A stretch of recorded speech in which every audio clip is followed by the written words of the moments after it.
Como eu te falei, o tráfego ele utiliza os algoritmos das redes sociais para poder distribuir o teu conteúdo, certo?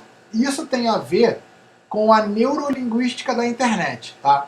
Então como é que funciona a questão toda? Quando você, vou falar da neurolinguística tua como ser humano e aí eu vou te mostrar a neurolinguística da internet, você vai ver como é bem parecido. Bom, toda vez vou falar da visão, né? A visão é o nosso sentido que gera maior, digamos assim, monopólio de processamento cerebral. Então a tua visão é o que mais utiliza os processamentos neurais dentro dos sentidos, porque a visão é aquilo que a gente mais utiliza. Só para você ter uma ideia, visão mais audição, ela pega 80% da tua sensorialização do meio ambiente. Se você estiver vendo e ouvindo alguma coisa, só para você ter uma ideia. Então eu vou dar o exemplo da visão, tá? A gente quando está vendo alguma coisa na nossa frente, toda a informação visual captada pelo nosso nervo óptico, ela vai para o lóbulo occipital, que é aqui atrás, ó, é mais ou menos aqui atrás. Sabe aquela parada de judeu que ele bota na cabeça? Imagina aqui atrás, assim, ó, sacou? É tipo assim, o teu lóbulo occipital ele fica aqui, beleza? No fundinho. E aí ele vai fragmentar toda a informação visual que você recebeu. Por exemplo, aqui na minha frente tem um computador, tem um mouse, pô, tem um teclado, né? Tem outras coisas aqui, tem uma lapiseira e tal, blá blá blá. Ele está vendo isso e meu cérebro está pegando todas as informações da minha vida sobre a caneta, sobre o mouse, sobre o computador.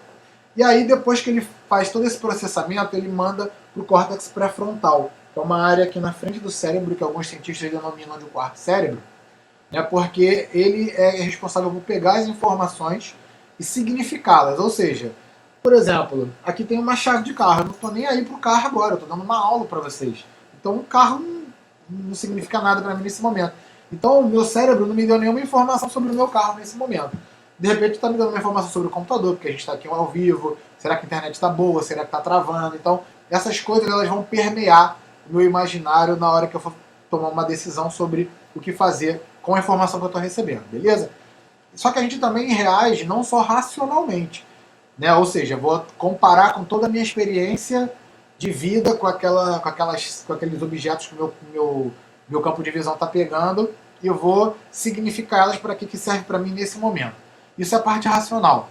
Mas a gente também tem a parte emocional. Essa informação ela vai para o hipocampo, né? Ela sai daqui do meio do cérebro, deixa eu virar aqui de ladinho, vai para o hipocampo, que é uma área mais ou menos aqui assim, ó, do teu cérebro, beleza?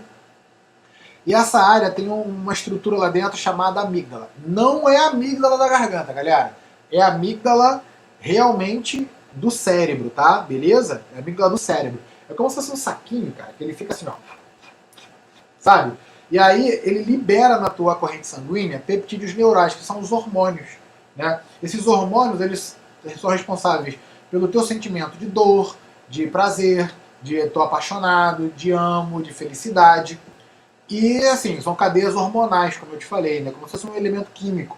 E então, ou seja, quando você tem mais de determinados hormônios, aquele sentimento é maior ou menor. Imagina uma parada de temperatura, onde 0 grau é pouquinho daquele hormônio, daqueles hormônios, né? Porque não é um hormônio só, são vários hormônios, como se fosse um elemento químico mesmo.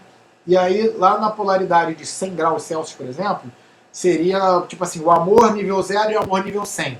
Né? Por quê? Porque tem mais daqueles hormônios ali. Então, basicamente, é assim que funciona a nossa neurolinguística do cérebro. É assim que o nosso cérebro capta a informação do meio ambiente, significa aquela informação, memoriza parte dela ou completamente ela, e aquilo ali vai fazer base vai fazer parte de base da nossa experiência. Toda vez que eu ver alguma coisa parecida, meu cérebro vai me dar aquelas informações novamente e o meu córtex pré-frontal vai definir se aquela informação é importante ou não, beleza?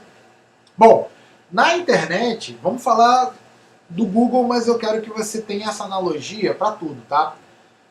Para Facebook, para tudo, beleza?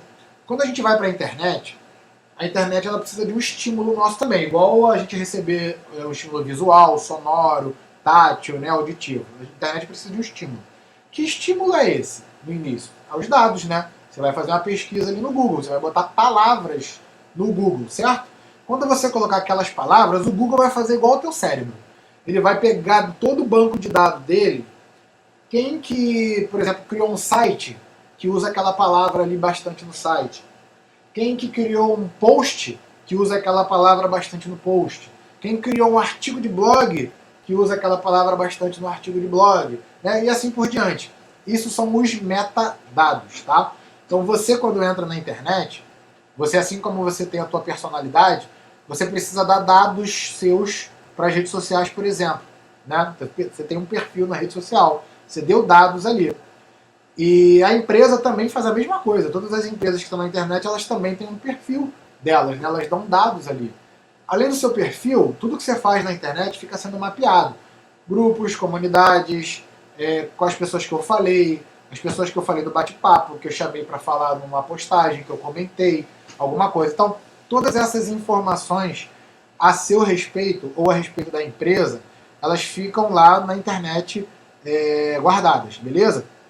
E aí quando alguém pesquisa, o Google, por exemplo, né, como eu falei, ele vai pegar todas essas empresas, todas essas pessoas que têm palavras vinculadas a ela, certo? E vai ver qual delas a pessoa mais clica quando clica naquela palavra. Então vamos botar aqui tráfego, tá?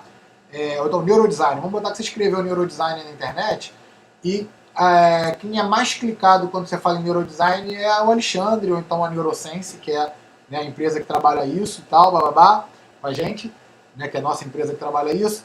E aí, beleza. Você vai ver que, de repente, eu posso aparecer ali em primeiro com a palavra neurodesign. Aí você fala, pô, legal. Por que o Alexandre aparece em primeiro? Porque tudo que ele escreve na internet acaba tendo neurodesign escrito. E aí acaba que esse cara fica uma autoridade nessa palavra. Significa que se eu botar neurociência também vai ser autoridade? Não. Por quê? Porque é outra palavra, né? Então você precisa compor a tua autoridade com determinadas palavras. E é exatamente isso que a gente vai fazer hoje. A gente vai selecionar quais palavras a gente quer para ficar, né, gerando autoridade para a gente no Google, beleza?